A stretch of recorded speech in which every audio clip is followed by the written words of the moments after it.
Once more little chat with Gusto. Okay. Just turn the gain up, but that seems like a weird thing to have to do. It does. It's not normally that bad. Like when me and Mike were using them on Friday, it didn't need. It just needed a flicking. A bit higher, but like I don't know. I gave them a flicking. Does it sound all all right? Give this one another flicking and see if that suddenly helps. I'm going to do it on air. On it, live on air. Get that big old click. Get some big old click in my ears. Oh, click. See, that looks bigger. Does it? There we go. Well, maybe you could turn your gain down now. I mean, yeah, that's so weird. That is odd. Why does that always need a wiggle? And how do we always wind up with a microphone on this one that needs a wiggle? Maybe it's just you. I just require a wiggle. Maybe you just need a wiggle. Need a bit of a wiggle. You know what they say about Chris? Needs a wiggle.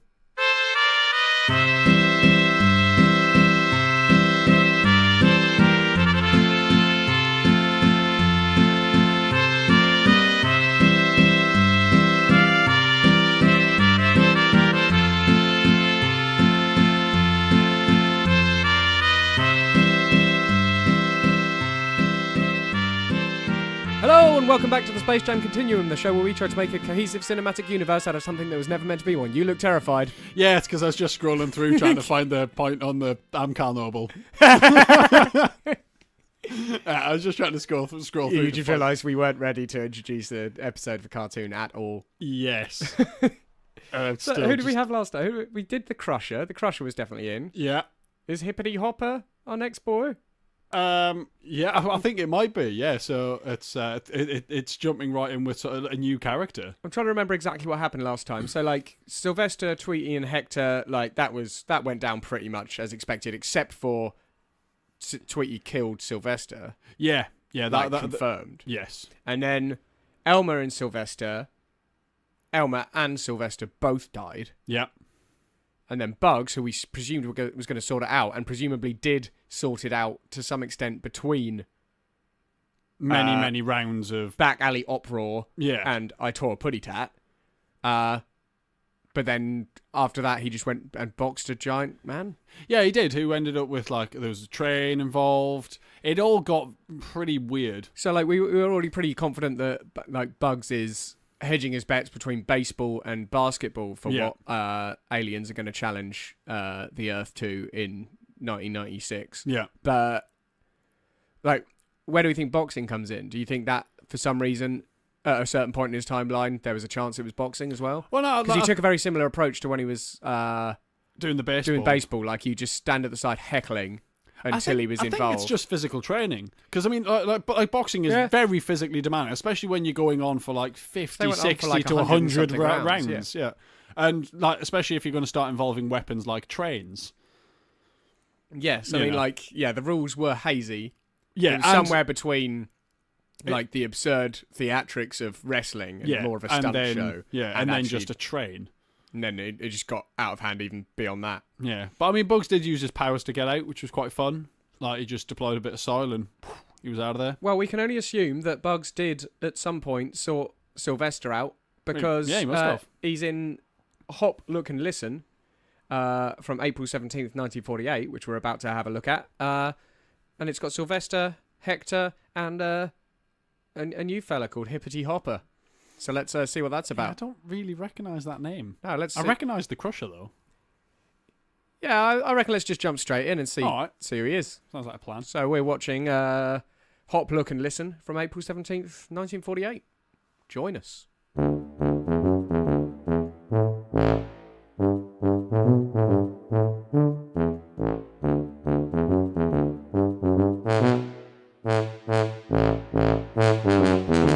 So Sylvester's back in the business. Yeah, and perfectly fine. Yeah, and he seems to have no recollection of dying. So that I think does support the idea that, it's someone fixing the timeline situation. As opposed to bringing him back.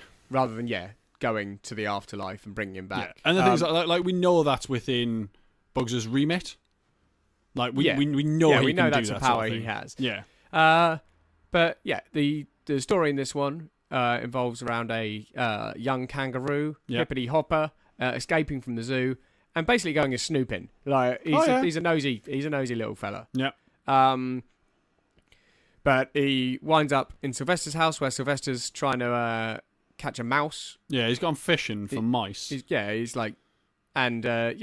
in standard Sylvester episode fare, pretty much antagonises him. But Yeah. Sylvester's convinced throughout that it's a mouse. And as it escalates, he gets more and more scared. He goes outside. Hector's there going, oh, come on. You know, it's your job. Do your job. Yeah. You're a cat. You can't be scared of a mouse. Which is interesting because, like, Hector and Sylvester, like, are, like, work friends. Yeah, it almost seems like Hector is like a supervisor or something like that. Yeah, just like to make sure that he's doing his job properly. So it's interesting because, like, we've got to... I think at this point, like, I'm presuming it's a human's house. I guess so. I mean, because they seem to be the ones who hire cats. Yeah, right? I mean, we didn't see any humans in this, so... No, but it's not Sylvester's house, I don't think. No. And, yeah, so, like, it's interesting that dogs are still retaining that sort of... the higher jobs, like the management roles. It would explain a lot why kind of domesticated dogs chase domesticated cats. Because, you know, like if the dog is the foreman and the cat's, I don't know, nipping out early and the foreman's chasing them going, look, you've got to go back to work. We're just not hearing the, look, you've got to go back to work bit. Because, you know, they're trying to play truant. Yeah, I guess that's the case. He's like the whip. Yeah, so like cats and dogs don't necessarily hate each other. They've just got a very, you know, interesting work dynamic. But yeah, as it goes on, like it eventually escalates that. So Hector goes like, okay, I'll show you how to deal with a mouse, and barges into the house. And by that point, the kangaroo's mother has come from the zoo, and like got Junior back in the pouch. Yeah, and so Hector, when he goes in, sees this massive kangaroo with 2 heads. Thinks he's seeing a giant mouse with two heads. They pack up the kennel and leave and get on the water wagon. Yeah. When we know Sylvester has had problems with the booze before. Yes. Like, hence the red nose. Yeah. But it was interesting to hear Hector say, you know, when you see a 2-headed giant mouse, it's time to get on the water wagon. Yeah. Which means he's drunk quite a lot of the time as well. He was assuming that seeing that was because of his drunkenness. Yeah, because he was. He's got a lot smaller nose though, so we can't really see as easily when he's drunk. Where Sylvester, big red nose, it's quite obvious. He's with quite Sylvester. bad all the time. Yeah, but it's interesting because like that makes me think that they're a business together. Like when they just pack off with the kennel and everything. Yeah, so it's just like they're traveling mouse. Yeah. So do you think the kennel was like their Hector, head office? I think, is like his handler. Yeah. And he's like a mouse assassin.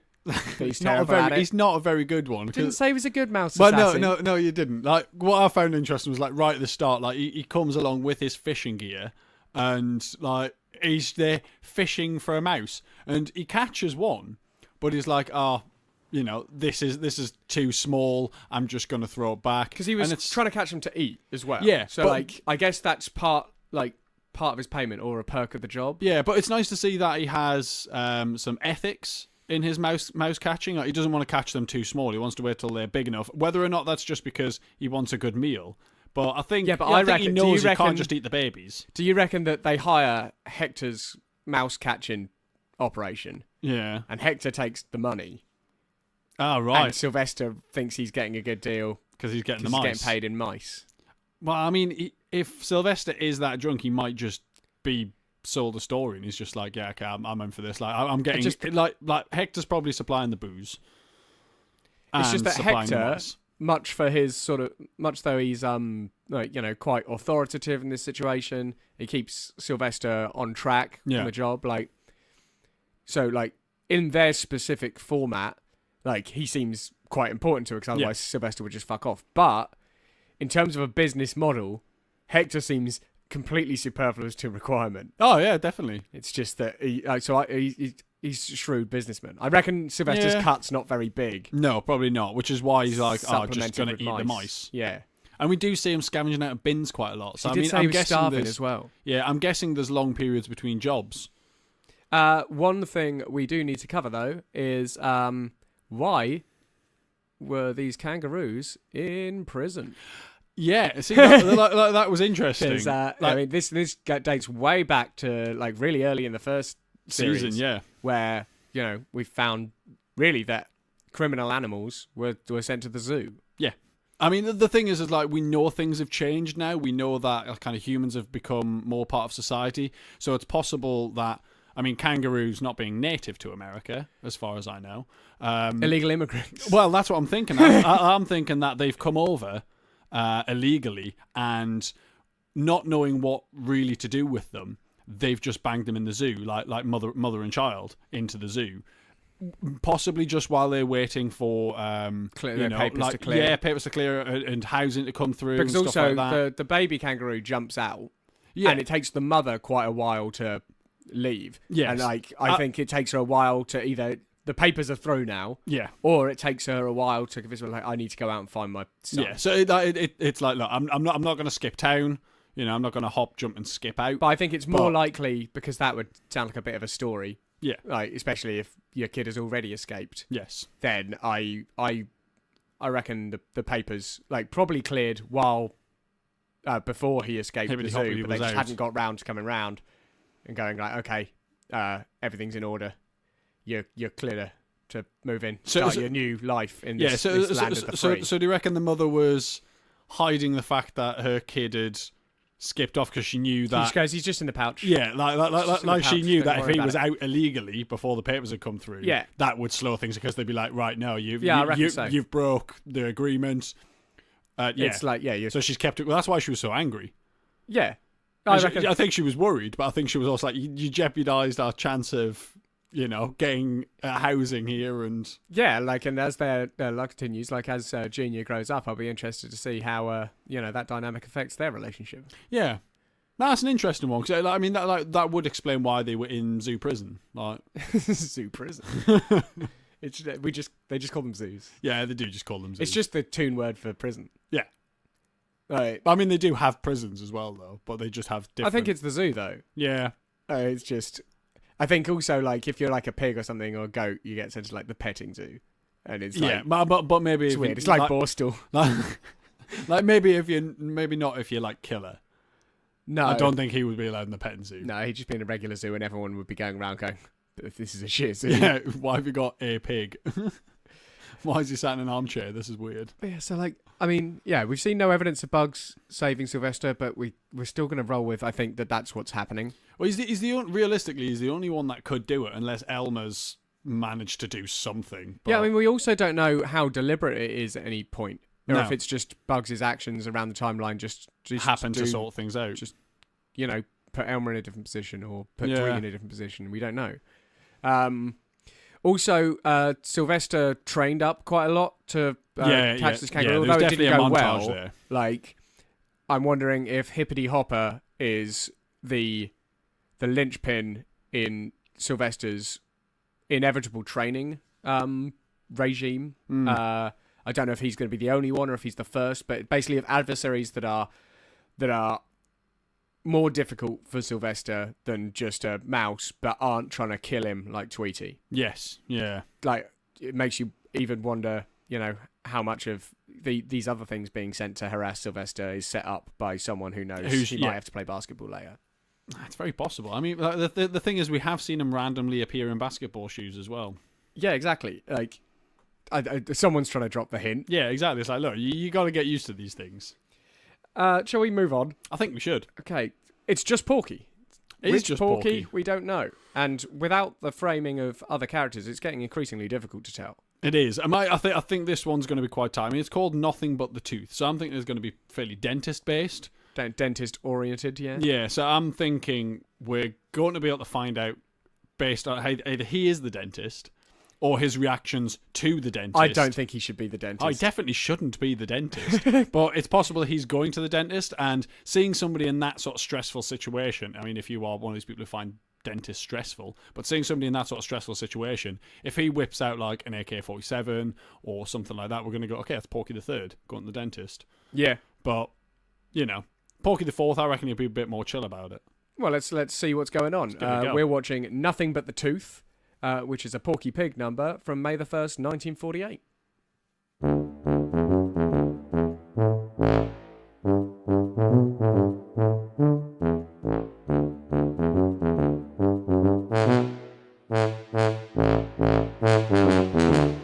Well, it's not about a dentist at all. No, not a dentist in sight. We were way off the mark with that We one. really were.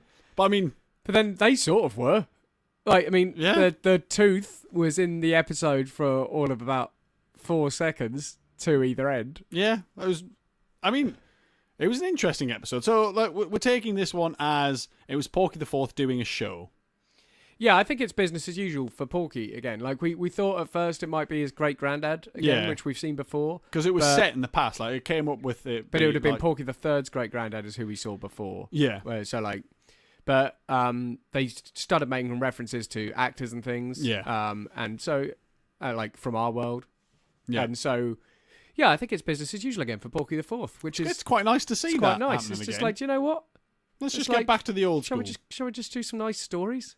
Yeah. So it mainly revolves around a Native American just basically trying to scalp Porky at every turn. Yeah, so Porky's heard that there is gold in California. Gold's been found. Yeah, and that's where the tooth came in. So it was, but it was actually a guy's gold tooth, which we saw at the very start. And then there was like, there's gold found in California. So Porky's like, right, I'm gonna go do some gold mining.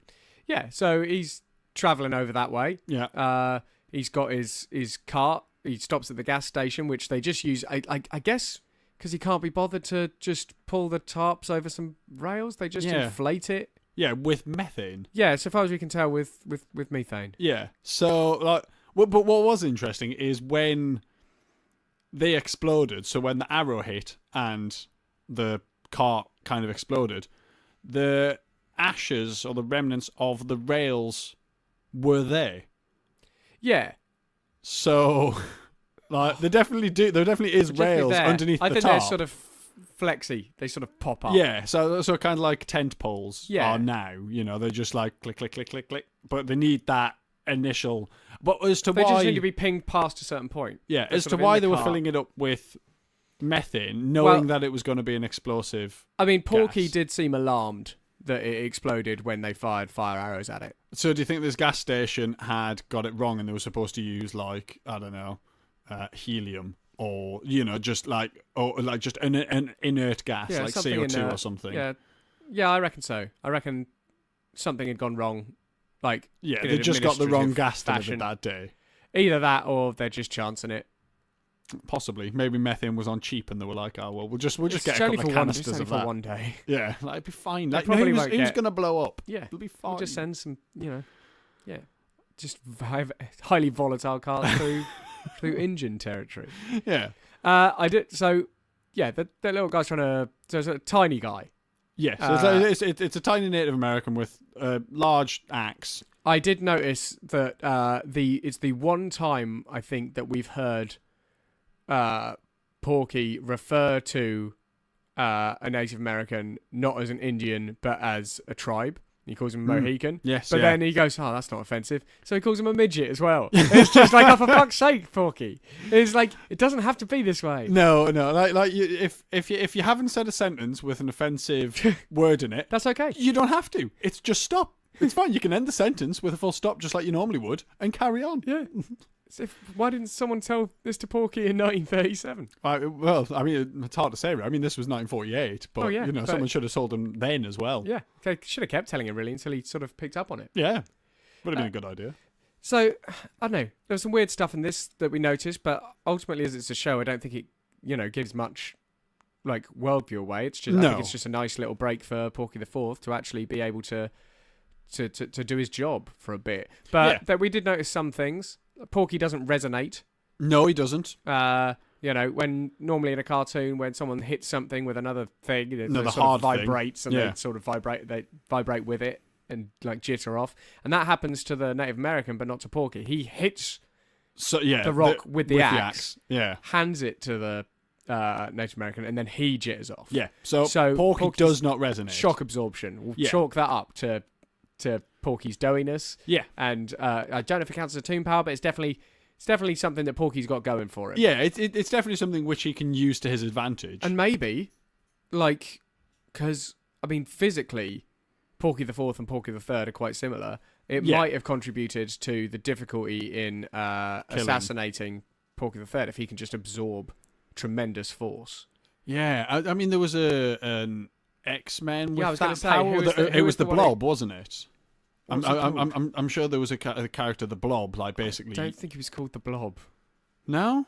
I don't know, but he could. I remember one who could like just absorb energy, like energy, fine, and just blast it back. Yeah, because like there was definitely a character, the Blob, and he was just a massive guy. And I know he was very difficult to hurt. As to whether or not he could kind of absorb the energy and then fire it back. But we haven't seen Porky do that. We've just seen him absorb the resonance. Yeah, but it's interesting. It explains why all the assassination attempts were to no avail. Yeah. Even if they did find Porky the Third during the Porkytopia era. Yeah, I mean, you'd have to, I suppose, poison him, possibly. Yeah, I mean, I think there's definitely going to be ways to kill him. I just think like blunt force trauma is not the way. It's not going to do it. No, maybe not. Well, what else went down? What else went down in that episode? Oh, there was a lot of stuff. I don't think there was anything like other than the not resonating. Yeah, there wasn't a lot which I don't think really impacted. It seems really odd to me that they named the episode Nothing But the Tooth. Nothing But the Tooth, because A, there are a lot of things but the tooth. Yeah. And B, like, the tooth really served no practical purpose in the story. No, I mean, they didn't have to have it. They could have just found gold in California, and the story would have been the same. Speaking of inappropriate things that are named Nothing But the Tooth, when searching for the episode Nothing But the Tooth, the first thing is a dentist. Yeah, there's a dentist popped in up. Sutton Coldfield, did you say? Yes, yeah, Sutton Coldfield dentist called Nothing But the Tooth. Now, I don't want puns in the name of my dentist. No. I don't think that's... I mean, the thing is that I'm looking at a picture of it here. It looks like a nice dentist. But the thing is you're probably not going to travel to Sutton Coldfield for a dentist anywhere. Yeah, but I just don't like that anyone's having to use that dentist. What sort of name on a dentist do you want? I don't know. I just don't want them having fun with it. I don't want. No, I mean that's fair because like realistically, there is certain jobs where you're like, I just don't want them to be making light of what it is they do. Cause, they're digging around in my mouth with all kinds of shit. Right? They've got all kinds in there. I don't want them having fun with it. You don't want to go to the surgeon office of, Dr. Cutty. No, Dr. Kill Patient. Yeah, Dr. Kill Patient. No, you're not having that. No, but it's like, I don't know. I just slice them and dice them. You don't want to go to that surgeons. Anything medical or even bordering on it. Yeah, I don't really want to be a bit more sensible name. No, okay. Well, we'll find the local dentist. We've just moved to Sutton Coldfield. It's called Nothing But the Tooth. I'll travel. Yeah. I'll travel to the dentist. And the thing is dentists do deal with more than just the tooth. They deal with your gums, your jaw. They deal with the whole mouth experience. So again, it's just not correct. And that's what I want from my dentist. I want them to be correct. But there's something about this pun, both in the naming of a 1848 Western story, and in the naming of a Sutton Coldfield dentist, that I don't know. No one seems to be able to apply it appropriately. They come up with a pun and just whiff it. It's just untrue. Yeah, like there's the phrase "it's funny because it's true" exists for a reason. Well, really, guys, be careful with your puns. Use them appropriately. If you are a dentist, don't use them. Yeah, that's how careful you have to be. Yeah. Shall we take a look in the Porky Piggy Bank? Yeah, I think we should. Yeah, let's have just a little peek in there. Yeah, we'll give it a little snoopsy. Yeah.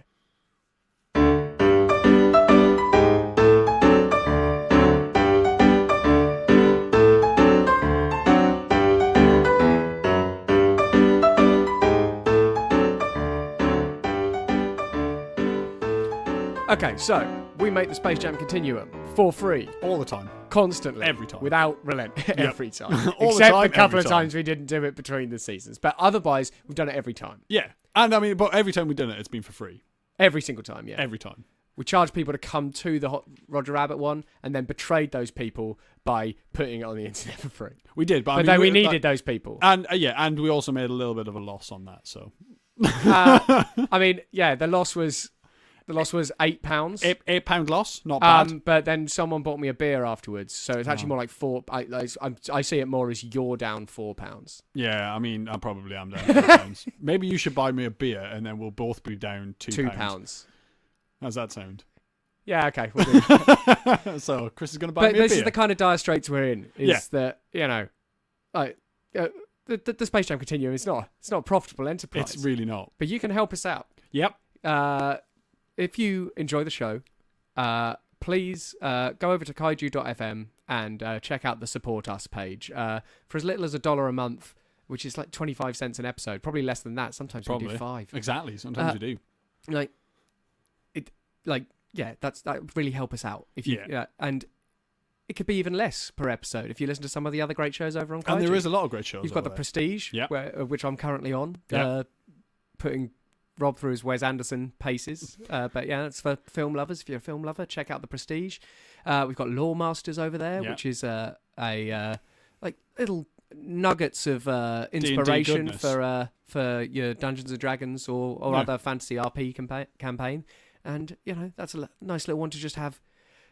Just listen to a little nugget every week. It's like 5, 10, 15-minute little nuggets. They're pretty good. And so go check that out. And then Cal's sauntering around over there as well. Yeah. Well, I'll do another one called By the Mash Tun. There's me and Mike, and we just drink some beer, chat about beer, brew some beer, and last week we went off to a nice little brewery and did one there. Interviewed Elusive, didn't you? Yeah, we did. We talked to Andy at Elusive Brewing. That was real good.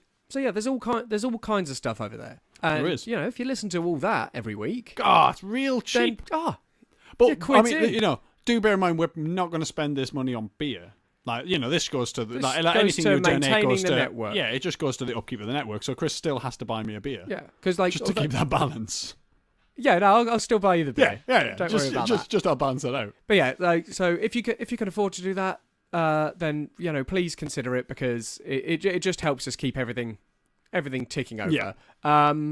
If you can't or you just don't want to, both reasonable stances. Oh yeah, it's definitely fine.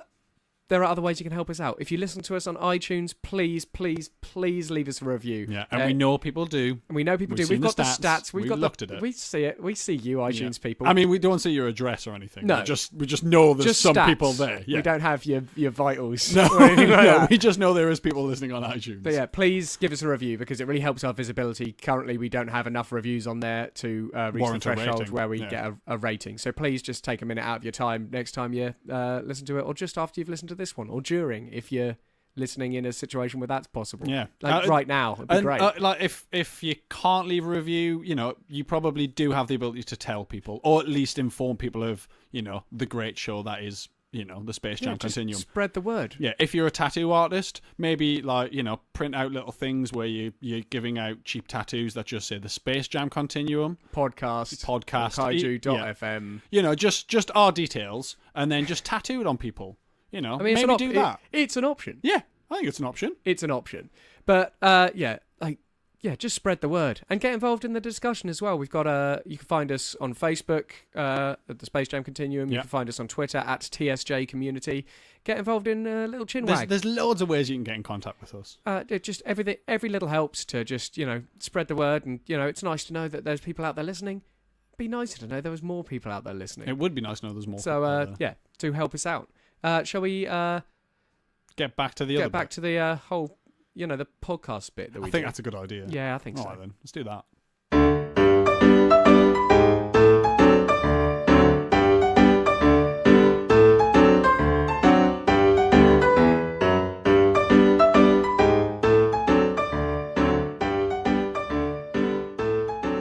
Okay, in some sort of weird crossover podcast, we've got ourselves a tasty beer. Yeah, we have got a nice beer. Which you brewed for Beautiful Days. We're ready to tackle the last episode of this I think it's a good idea. But first, I've just, in the interim there, yeah, I heard you talking about a wine-teat spiritual journey. So when we go to Beautiful Days, I always brew some beer and take it down, but we also take down wine teats. Wine teat is what we call, when you get the bag-in-the-box wine, and you take the bag out of the box, and you've just got a bag of wine. All right. We call it a wine teat because, the way you suckle on it, that.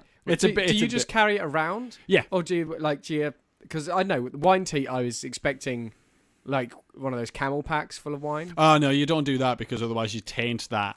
Camelback is then tainted for good. So we just take the actual teat with the little squirty nozzle. So you look classy as Yeah, it's a festival, isn't it? You're always going to look classy. And what normally happens is on one of the days, somebody will disappear with the wine. You don't know who it's going to be. Yeah, you don't know who it is. Like, it's whoever's got it. They're like, at some point they'll go, okay, I'm just going to nip off and check out one of the other bands, and they disappear. Now, I've been that person, and we know it normally changes. Like, one day it'll be one person, next day it'll be somebody else, and following day it'll be somebody else. Because you can have more than one wine teat spiritual journey per festival. Oh, you can, yeah, quite happily. Yeah. But what happens is, when I've done it, you tend to just kind of wander off, and you drink from the teat more often than you would if it was a glass of wine. Yeah. And it's normally about 3 bottles of wine worth of teat. They're 2.5 litres, are they? Yeah, 2.5, 3 litres. And you drink this in how long? It normally happens over the space of about an hour and a half to 3 hours, and you'll just disappear off to a tent, and there'll be some, a music tent, not just like a tent you've found. Do you come back changed? That's what I really want to know. I mean, you come back very drunk. Because I was wondering if when we've got enough episodes, like cartoons that we were just confused by, maybe we revisit them in a wine teat spiritual experience. I mean, it might not be a bad idea. Where we just drink 3 bottles of wine in a couple of hours. In the space of a couple of hours, and just watch some cartoons. And watch the ones that confused us to see if they... Oh, the Ben Birdie one. See if they're helping out. Yeah, we'll do Ben Birdie. we'll do that Mirrors one. Yeah. But I mean, like that is the wine teat spiritual experience. Basically, like, you just disappear off with the wine teat, and not being the person who's done it. When they come back, they miraculously find the rest of the group, and they always come back, and you can tell they're just absolutely battered, but have had a fantastic time watching some really obscure music. They're normally swaying about a little bit. They can see colours that you can't. Yeah, I mean, that sounds like they might have had something other than teat No. wine. I mean, I think it's just what happens if you try and take down 3 bottles of red wine in like an hour. I mean, I can see that. You can taste the air. You can hear all the colours. It's amazing.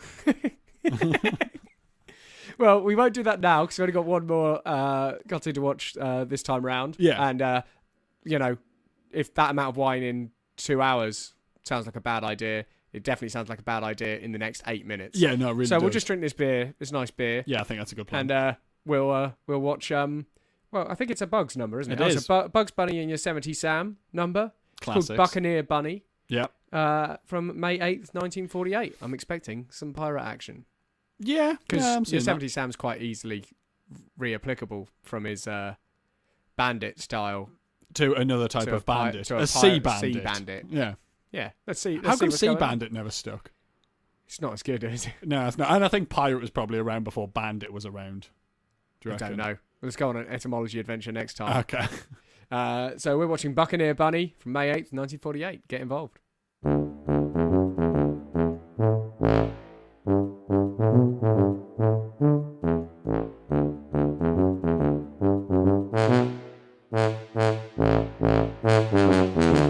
Okay, so that's got to raise at least some Yosemite Sam questions. How old is Yosemite Sam?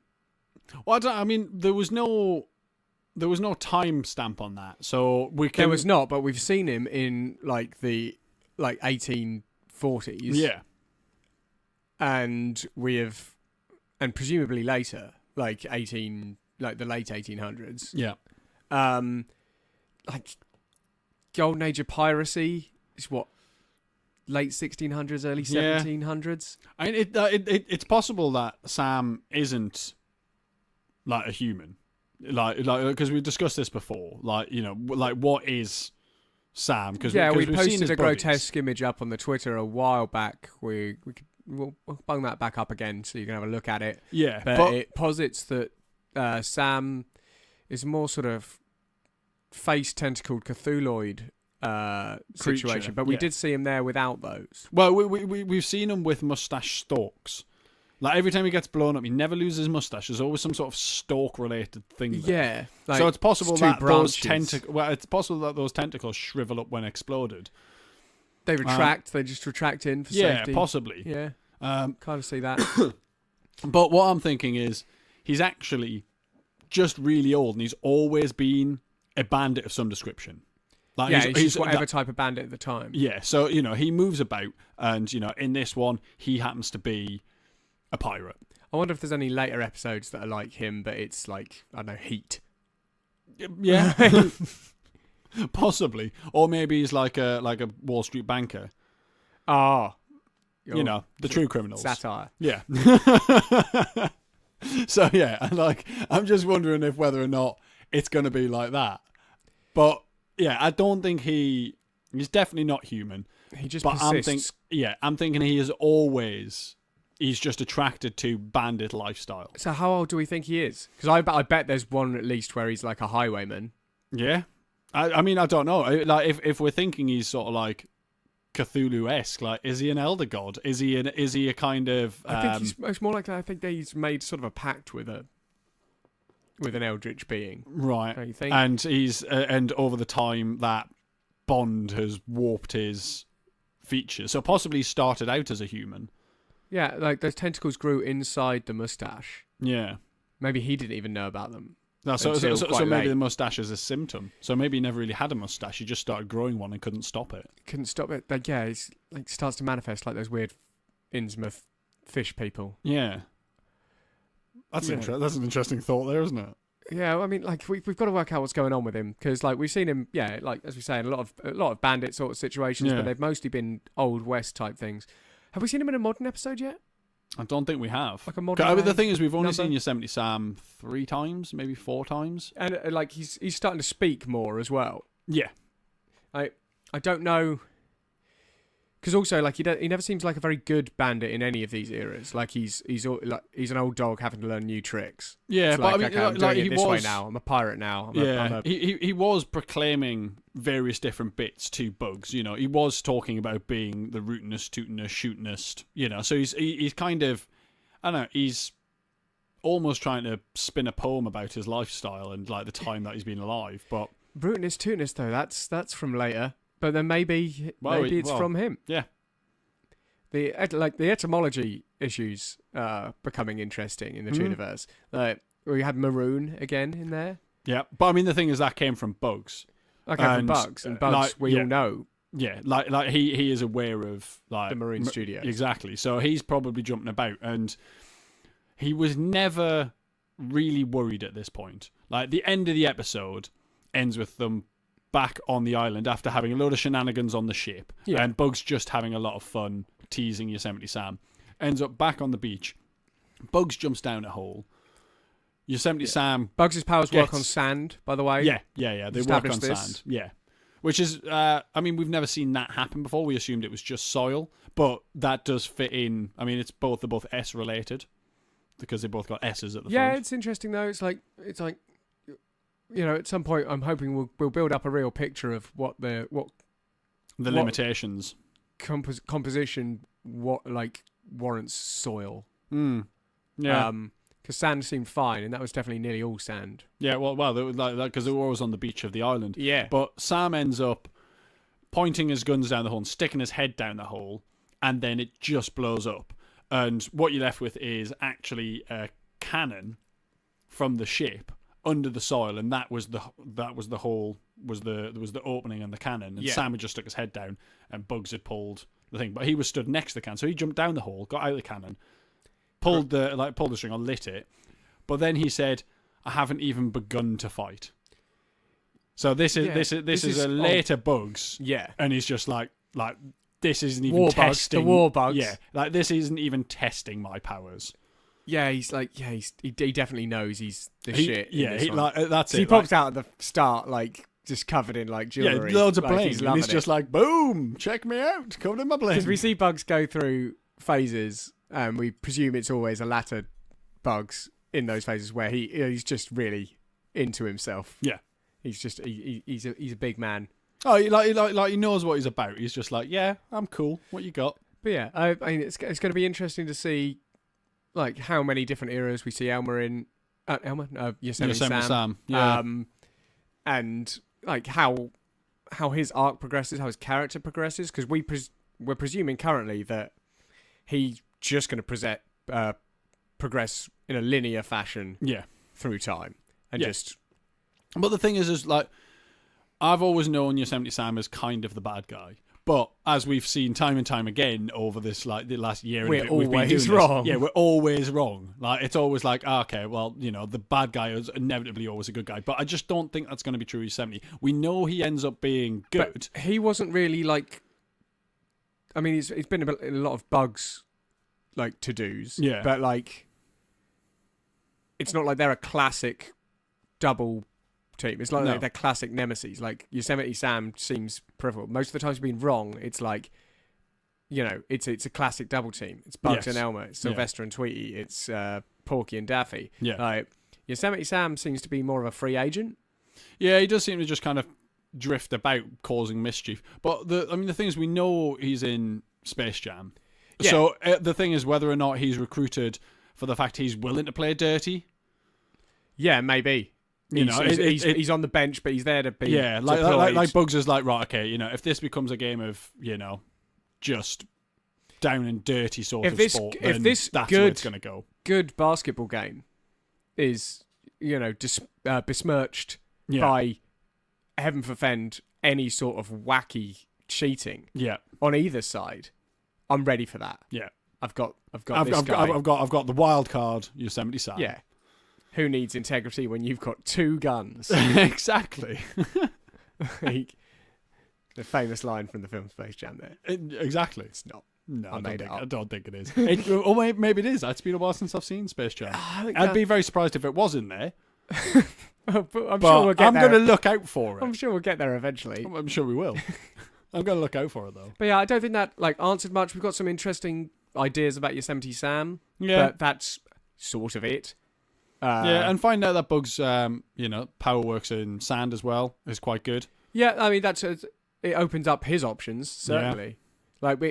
And maybe the reason it's a later Bugs is because he didn't know for a long time. Possibly. Or perhaps his powers evolving as time goes on. It started out, being... And eventually it's just time and relative dimension in stuff. Yeah, yeah. It still works with the S. So, the most dangerous Bugs can get out of anything. Yeah. But hopefully by that point he's learned. I mean, I'm hoping his powers have some limitations because he's a bit scary when he's he is quite OP, really, isn't he? When he realizes the extent of his powers, he's a bit much, isn't he? Yeah, but like I said, I think once he gets to his kind of top level, peak form Bugs, he's going to have learned responsibility about that. He's going to have, chilled out. He's going to be old enough to go, right, okay, don't need to worry too much, and just doesn't abuse his power. Yeah, I'm thinking this the cocky stage is somewhere in the middle. Yeah. Well, not but later, but before, he's got to iron out that idea before Space Jam Bugs. Oh yeah. He has to. I think most of those probably occur before he has the revelation that they're going to all have to play basketball against aliens. Because he's quite focused on that goal and quite considered, because he does some weird stuff in pursuit of that goal. Yeah. But he must have really looked at it and gone, no, that's what needs to happen. This is exactly the chain of events I need to trigger. I imagine, in Heroes, where he's got the timeline in the loft and it's just string just everywhere across the whole place. Yeah, I reckon he Bugs gets some of that going on. Yeah, probably in his little, interdimensional space. Yeah, his Fortress of Solitude. Yeah. So yeah, interested to see how that develops. Yeah. That's about it for this week. I am guesting, as I mentioned earlier, over on the Prestige podcast on Kaiju FM. I'm also currently hanging around over on Merely Roleplayers, which you can find on Twitter at Merely Roleplay. It's a live roleplay podcast. And the current series is a spy thriller, and I'm in that doing a bad accent. How's that going? Well, I mean, it's going reasonably well. Yeah. I mean, we recorded it a long time ago. It's quite fun for me to listen, to hear it back now, edited down to make it sound like you knew what you were doing. I am. Yeah. So if you've ever wondered what at least I sound like without all the bits where I'm not funny at all, I have often wondered. You could go over to Merely Roleplayers where Matt has done a superb job of really cutting out a load of shit and making you hilarious. I don't think I'm hilarious. No, but I sound quicker than I am. And so that's great. That's good. So you can catch me over there. Cool. And not this Sunday, but the following Sunday, the episode of By the Mash Tun, where we go up to Elusive Brewing and interview Andy, will be going out. So, listen up to that one. It's a bit of a different episode because it was the first one where we're doing it outside of either one of our houses, and we're actually going on location. So the recording quality isn't amazing because we're in an active brewery on an industrial estate. Yeah, it's to be understood. Exactly. But it was a really good day. It was nice to chat to Andy. Elusive, it's a fantastic brewery. Andy's just really good brewer. Yeah, he knows a lovely guy. Yeah, he knows exactly what he's talking about. And in there, we go through kind of how it all started, as well as what we're brewing that day, and we had a chance to try some quite interesting beers, which was really nice. But yeah, it was a good day. So you can listen to that again. It's not this Sunday; it's the following next one. week. But you've got some mash tun to catch up on. I suppose when this comes out, it will be that Sunday. It will be this Sunday. So this Sunday, I do have the date. You got a little peek behind the curtain there. Yeah. That actually, we do have a buffer, so in case one of us falls ill, we are actually a podcast ahead. You've ruined that. It only took 4 episodes, and you're already revealing trade secrets. So I'm going to cut it off here. We'll see you next week. All right. Tune into some of that other good stuff if you're really lacking for us. Bye.